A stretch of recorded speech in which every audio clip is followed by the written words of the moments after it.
Assalamualaikum warahmatullahi wabarakatuh. Salam guru penggerak.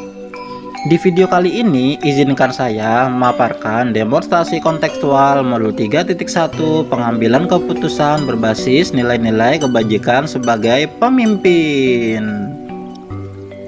Pada demonstrasi kontekstual kali ini saya akan mewawancarai dua orang kepala sekolah. Untuk yang pertama yaitu Bapak Sutrisno SPD SD yang merupakan kepala sekolah dari instansi saya sendiri, yaitu UPTD SD Negeri 2 Ujung Batu, Kecamatan Telehari, Kabupaten Tanah Laut. Selamat menyaksikan. Assalamualaikum Bapak, gimana kabarnya hari ini Pak?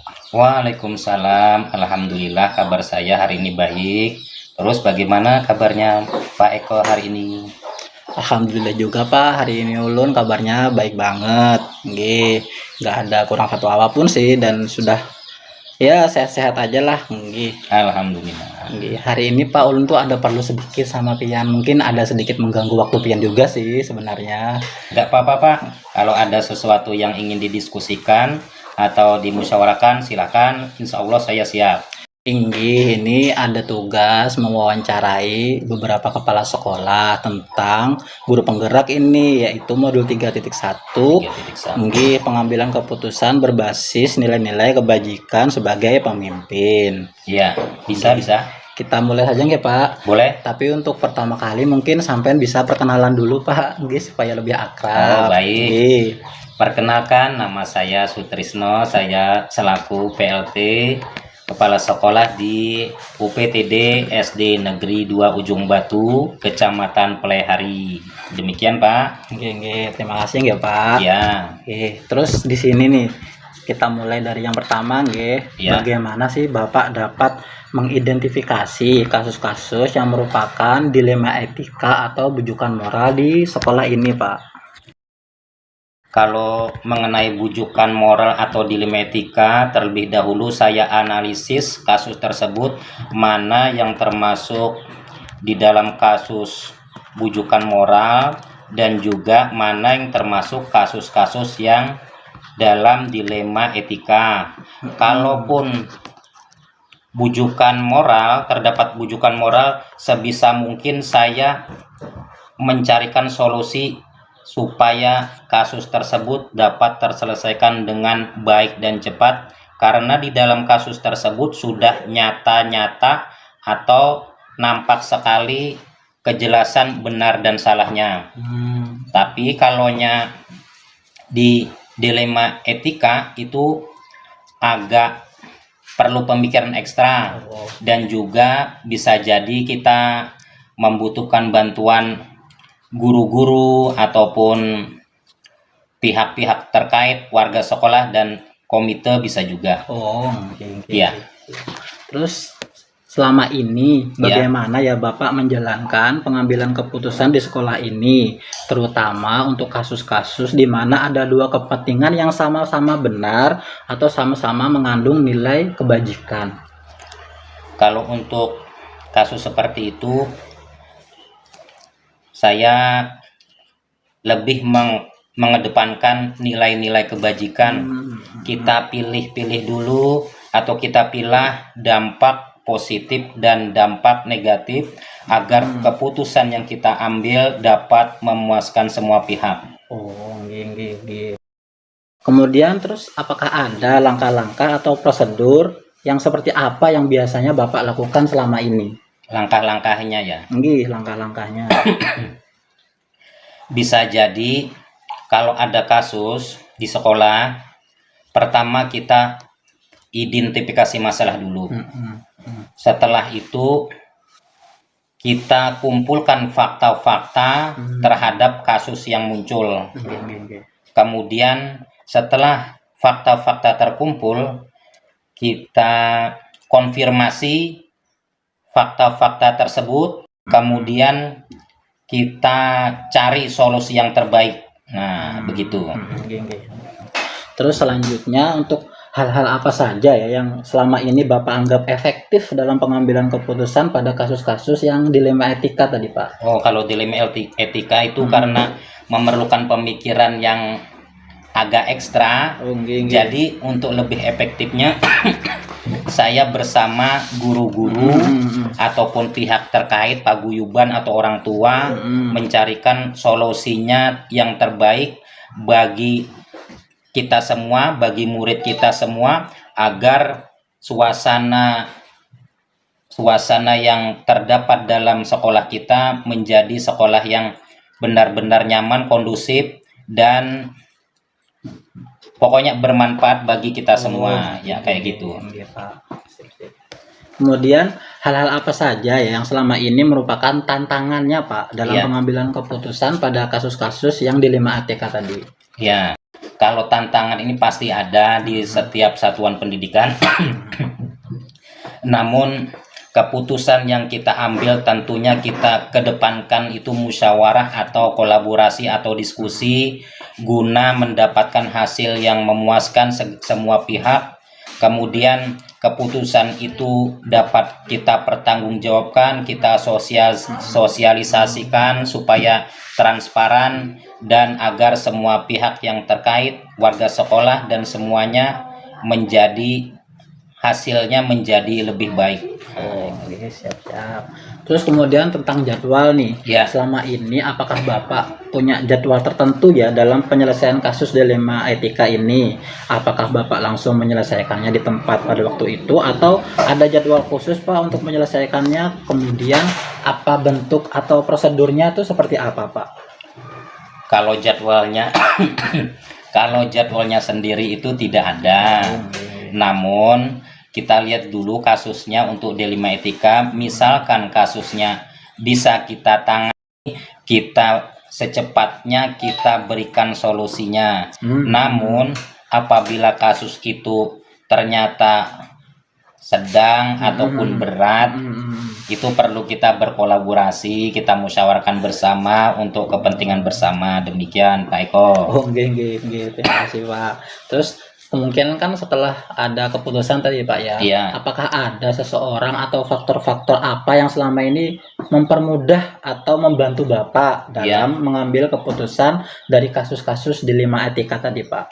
Tentunya yang paling mendukung itu adalah rekan-rekan kita di sekolah, guru, orang tua, terus komite. Nah, pihak-pihak yang terkait atau warga sekolah di lingkungan sekolah kita.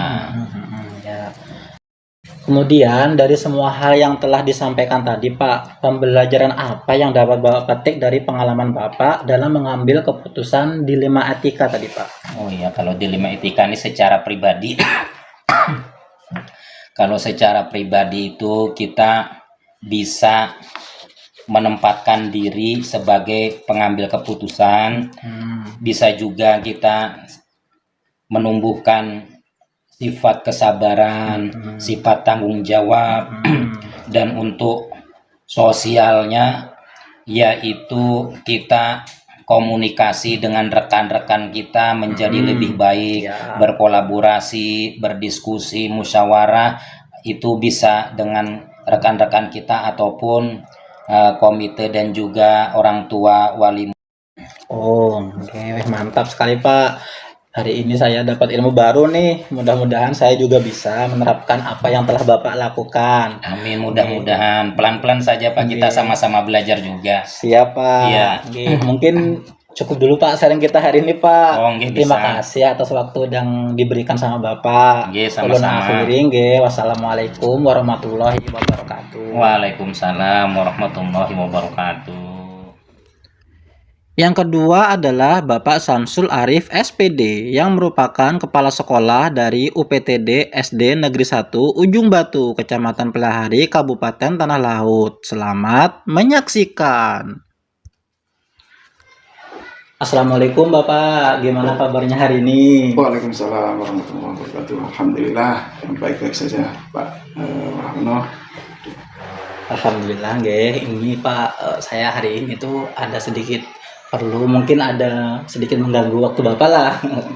Ini tuh mengenai tugas saya sebagai guru penggerak. Di sini kan nanti saya akan sedikit mewawancari Bapak tentang modul 3.1 pengambilan keputusan berbasis nilai-nilai kebajikan sebagai pemimpin. Oke, seperti itu Pak nanti yang akan saya sampaikan. Sebelum kita mulai mungkin boleh Pak memperkenalkan diri supaya lebih akrab. Iya, terima kasih Pak Wahono sudah datang di UPTD SDN 1 Ujung Batu ini. Oke, saya perkenalkan, nama saya Samsul Arif. Saya dipercaya untuk memimpin di UPTD SDN 1 Ujung Batu ini. Siap. Nah, kita mulai lagi Pak lah. Mulai yang pertama nggih. Terus di sini kan mungkin pasti ada ya Pak sedikit masalah-masalah atau apa gitu, kasus yang dilema. Terus bagaimana ya Bapak dapat mengidentifikasi kasus-kasus yang merupakan dilema etika atau bujukan moral di sekolah ini Pak? Iya. Untuk mengidentifikasi kasus, kami biasanya berkoordinasi dengan guru-guru yang senior terutama ya. Yang kita tidak bisa memungkiri bahwa kita selaku kepala sekolah yang agak muda, kita juga memberikan apresiasi kepada yang senior-senior atau yang tua-tua, lebih tua, untuk memberikan masukan karena saran-saran beliau, mungkin karena pengalaman beliau dalam menghadapi kasus atau permasalahan yang ada di UPTD SDN 1 Ujung Batu ini, mungkin bisa lebih mengena. Yang keduanya, kita juga berkoordinasi dengan tokoh-tokoh masyarakat, terutama di sini kan di desa. Tokoh masyarakat, kita misalkan di pedesaan ini ada kepala desa yang lebih bertanggung jawab untuk membawai masyarakat di Ujung Batu sini. Biasanya saya menghadap beliau juga, misalkan kita tidak mampu untuk memecahkan masalah terutama dan dari permasalahan etika atau perilaku kesopanan anak-anak gitu ya. Ya, kemarin juga ada sedikit permasalahan di Ujung Batu kemarin. Ini bukan dari anak-anak kita ya.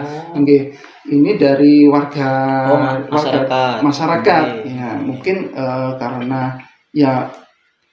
karena masyarakat bukan masyarakat ya orang tua, bukan masyarakat anak-anak sebetulnya. Kita tidak bisa menangani anak tersebut. Bagaimana caranya, kita koordinasi dengan pembekal atau kepala desa yang ada. Kita sampaikan kepada kepala desa apa masalahnya, ya, bukan mengganggu karena waktu-waktu belajar anak-anak mungkin karena terusik jadi jadi pandangan anak-anak nggak fokus untuk belajar, jadi kan terganggu untuk belajar anak-anaknya. Kita koordinasi dengan kepala desa dan juga guru-guru ya, nanti kayak kolaborasi Pak ya. Kita kolaborasi, kita tidak bisa memecahkan masalah itu sendiri. Terus selama ini ya, bagaimana Bapak menjalankan pengambilan keputusan di sekolah ini, terutama untuk kasus-kasus yang di mana tuh ada dua kepentingan nih, ada yang sama-sama benar atau sama-sama mengandung nilai kebijakan. Kalau kebijakan ya, kita tadi sama-sama berkolaborasi dengan masyarakat, terutama komite, dan kita juga tidak bisa memungkiri bahwa saran-saran dari kawan-kawan yang senior ini juga sangat membantu bagi saya, karena kita kan harus mengidentifikasi masalah ini, dari akar masalah ini apa sih penyebabnya, ya kita telusuri dulu apa sih penyebabnya. Yang lebih tahu yang senior para rekan-rekan senior ini mungkin banyak juga pengalaman yang didapat. Karena saya kebetulan baru duduk di sini yang kurang lebih 2 sampai 3 tahun ini yang dari adaptasi untuk mengenal karakter-karakter, terutama anak-anak, masyarakat, juga perlu adaptasi juga. Ya, makanya itu kan kita tidak bisa menerapkan, oh kebijakan saya harus ini, ya tidak. Jadi kan saya juga perlu masukan dari kawan-kawan. Nah, itu juga membangun dalam menyelesaikan masalahnya. Jadi, selanjutnya mungkin ada Pak langkah-langkahnya atau prosedurnya yang seperti apa yang biasanya Bapak lakukan dalam menyelesaikan masalah tersebut? Oke, kita identifikasi dulu masalahnya.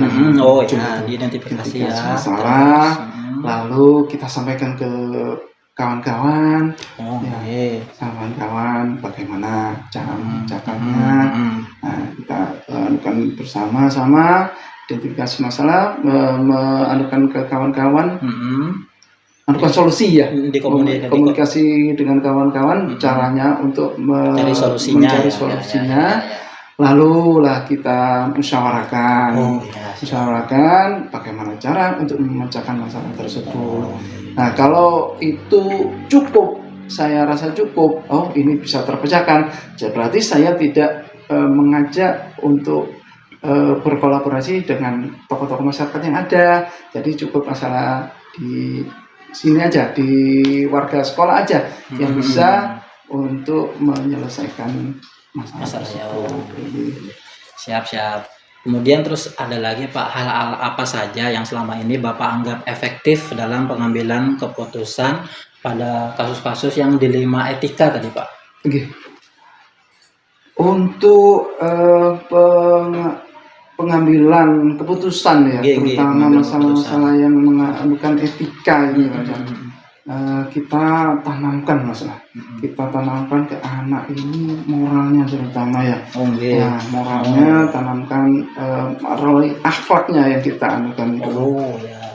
Terutama akhlaknya kita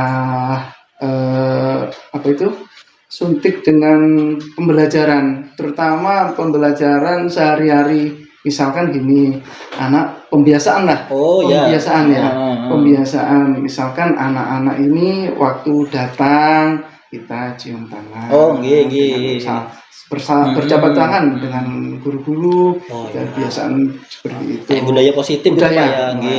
Nah, nanti kan dengan kebiasaan itu kan timbul budaya, biar kan sadar sendirinya. Dengan sadar sendirinya tanamkan seperti itu kebiasaan, lalu kita kolaborasi dengan guru agamanya.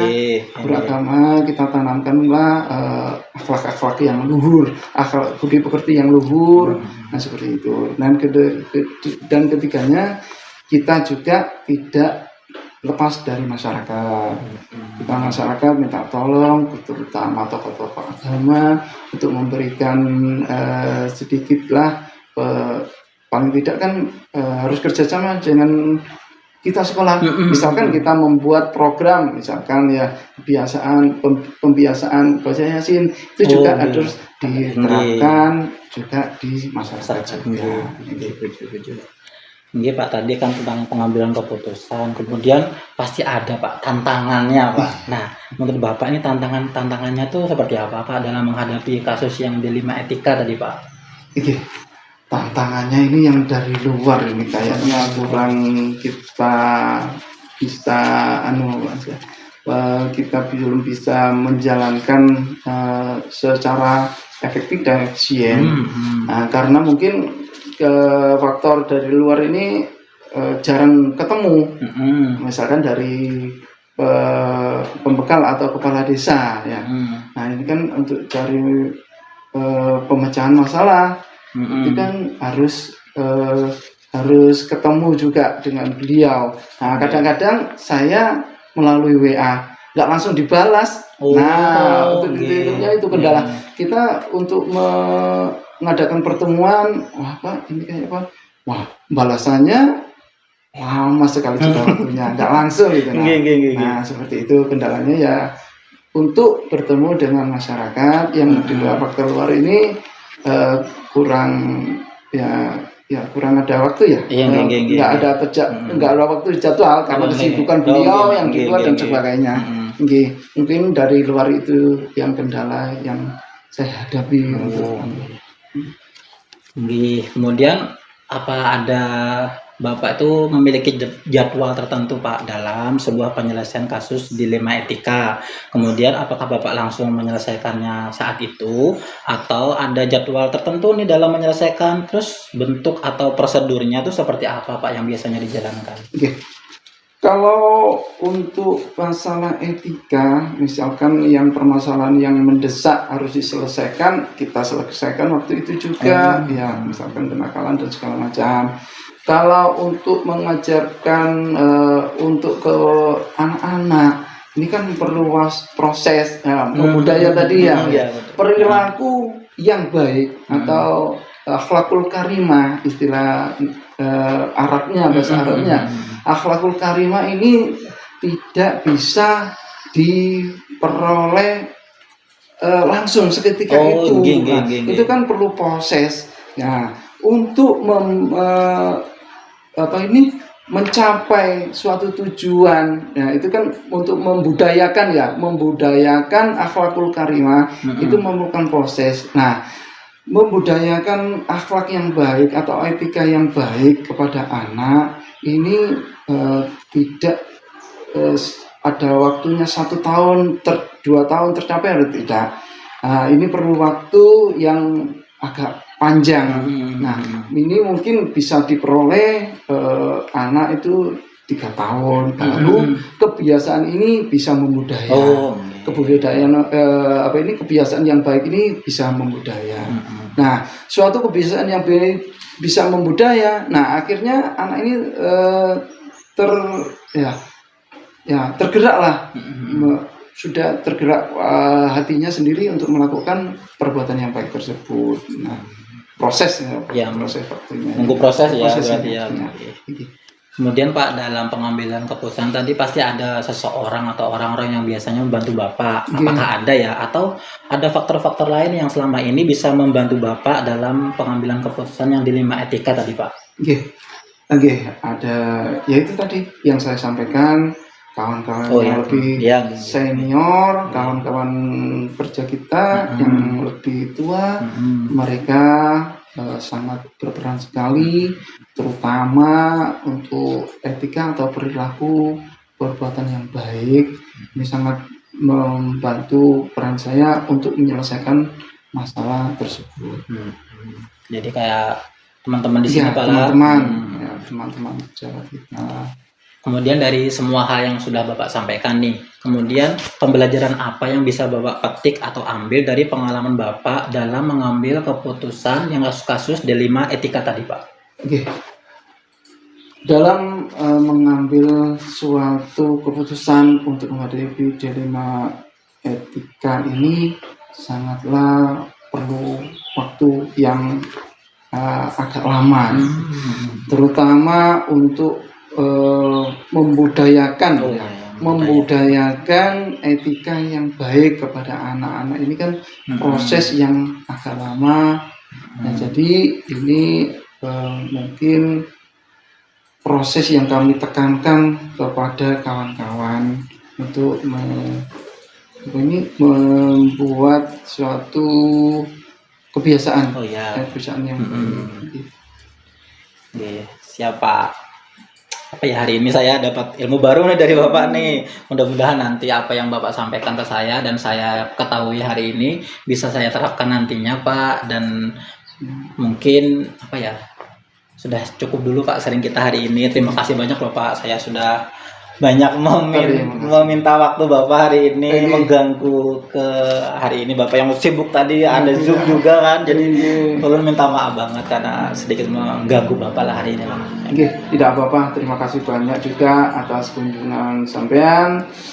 Mudah-mudahan ya ini nanti memberikan berkah bagi kita semua, karena kita juga memerlukan ya ini tadi ya refleksi seperti itu, kita sharing juga perlu juga, karena kan kalau pengalaman juga suatu ilmu bagi kita semuanya, pengalaman ini yang kita petik. Terima kasih sama-sama. Ya, kalau ada perkataan saya atau perbuatan saya yang kurang berkenan di hati sampean, saya minta halal ridho Nggih, agar sama-sama dimaafkan. Pak juga. Nggih, terima kasih nggih Pak. Terima kasih Nggih, sama-sama. Assalamualaikum warahmatullahi wabarakatuh. Waalaikumsalam warahmatullahi wabarakatuh. Analisis dan refleksi.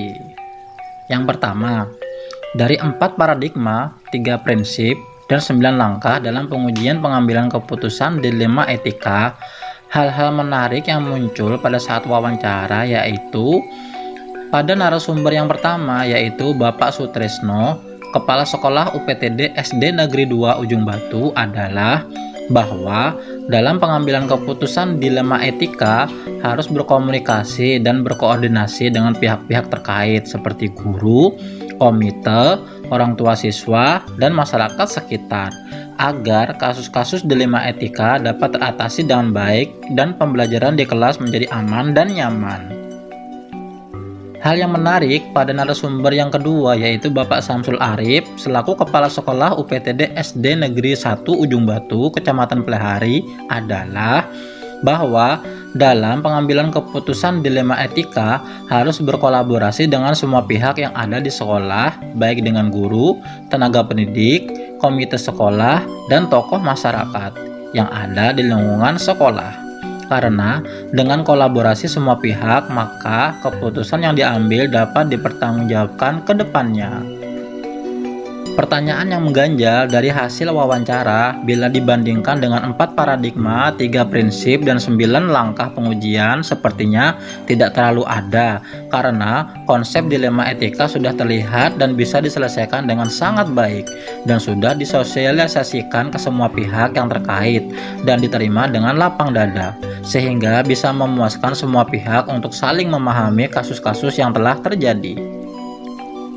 Yang saya dapatkan dari hasil wawancara 2 kepala sekolah tersebut adalah dalam pengambilan keputusan kita harus bisa melihat terlebih dahulu poin masalahnya, kemudian berusaha berkomunikasi dan berkolaborasi dengan berbagai pihak dalam mengambil keputusan tersebut agar bisa diterima dengan baik dan dilaksanakan sesuai dengan keputusan bersama.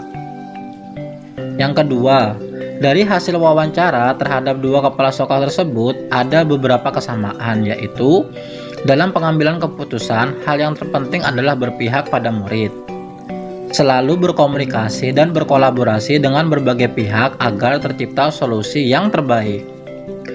Prosedur dalam pengambilan keputusan yaitu mengidentifikasi masalah, mengumpulkan fakta-fakta, memvalidasi data, dan mengambil tindakan yang tepat.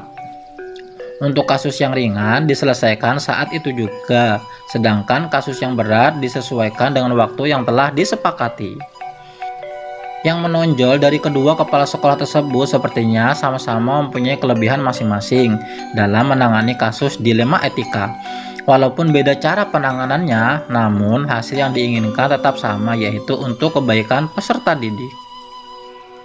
Yang ketiga, rencana ke depan para pimpinan dalam menjalani pengambilan keputusan yang mengandung unsur dilema etika adalah bagaimana dapat meyakinkan pihak lain bahwa keputusan yang diambil sudah berdasarkan pertimbangan yang matang.